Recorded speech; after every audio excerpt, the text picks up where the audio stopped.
I'm susceptible to stars in the sky. I'm incurably romantic. If they're told to me Non, non, si la question est-ce que Yves Montand a fait anglais première langue, la réponse est non. Pas du tout. Mais il avait un bon professeur, hein, Marilyn Monroe, excellent professeur. Bon, alors, c'est un anniversaire, oui. 25 ans. C'est un couturier qui a eu peut-être cette idée. C'est lui qui a eu l'idée ou pas?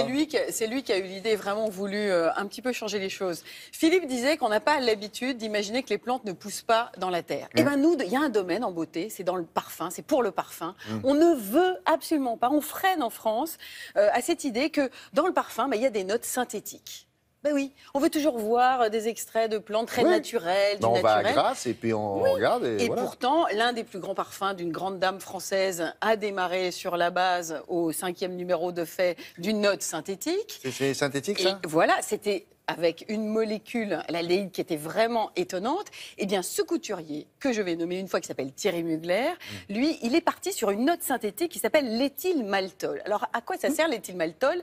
Ça sert à refaire, synthétique, à refaire l'odeur du caramel, de la praline.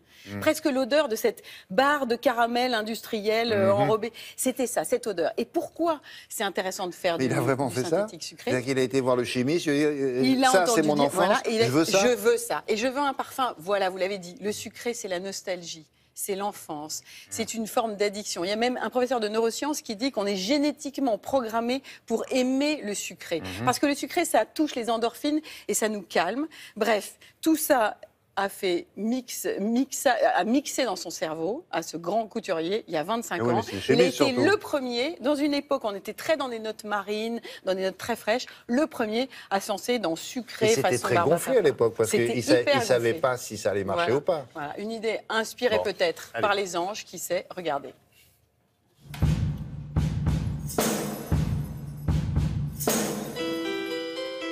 Thierry Mugler va complètement étonner et rompre ce qui était fait en parfum à l'époque, puisqu'il va amener un parfum gourmand sur la base d'une molécule qui s'appelle l'éthylmaltol, nouvelle en parfumerie, et il va traiter la gourmandise dans toute la structure du parfum, accompagné et enrobé de vanille et de très belles matières premières qui en fait un parfum de qualité et qui, je pense, assure son succès aujourd'hui.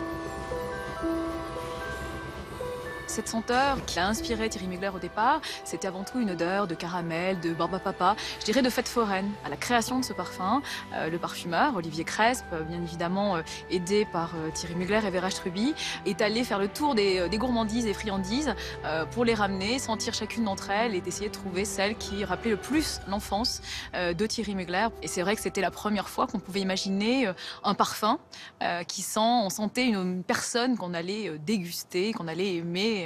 Voilà, donc c'était vraiment extrêmement audacieux à l'époque.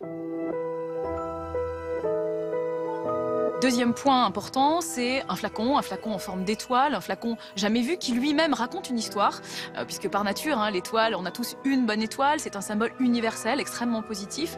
Associer cette couleur bleue, donc associant le chaud du parfum, le froid des angles du flacon, et également cette couleur bleue qui est la couleur de l'immensité. Au départ, on imaginait un flacon dans les codes de la parfumerie et Thierry tenait absolument un symbole extrêmement fort. Donc il est arrivé avec cette proposition d'étoile.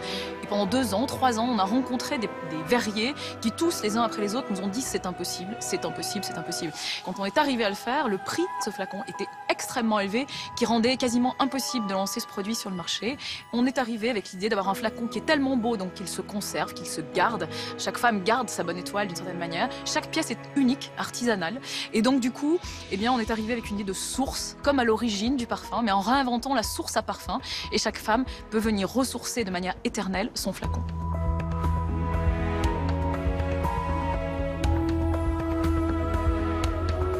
« 25 ans après, c'est une immense fierté de voir finalement que d'un parfum qui était une idée assez iconoclaste, on a rencontré beaucoup de gens qui nous ont dit non au départ, non, on ne croit pas à ce produit, non, on ne croit pas à ce parfum.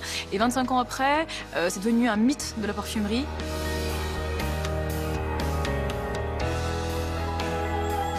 Et c'est devenu un parfum qui a aussi engendré beaucoup d'autres créations olfactives gourmandes, qui a créé une vraie famille.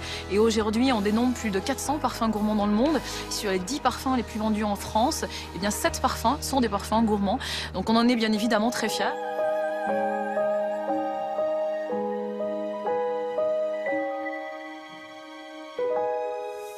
Voilà, pour cet anniversaire, c'était révolutionnaire à tout point de vue, parce que le flacon n'était pas banal non Mais plus. c'est Hein. tout le cocktail, le Ouais. flacon qui a été impossible à faire. Et finalement, quelqu'un a su relever le défi. Et puis la communication autour, parce que c'est ça aussi beaucoup le parfum. Mais c'était très bizarre à l'époque, je me Donc souviens. c'était non très étonnant, Très très, fort, étrange. un Cette peu femme, entêtant. une femme qui est arrivée en Égérie après, très étrange aussi.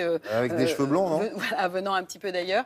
Et puis le lien avec les consommatrices, celles qui sont devenues addictes à ce parfum, c'est ce que raconte aussi Sandrine Grelier, c'est qu'il y a un lien particulier. Donc ça a été toute une école, et c'est une école en quelque sorte qu'on peut saluer.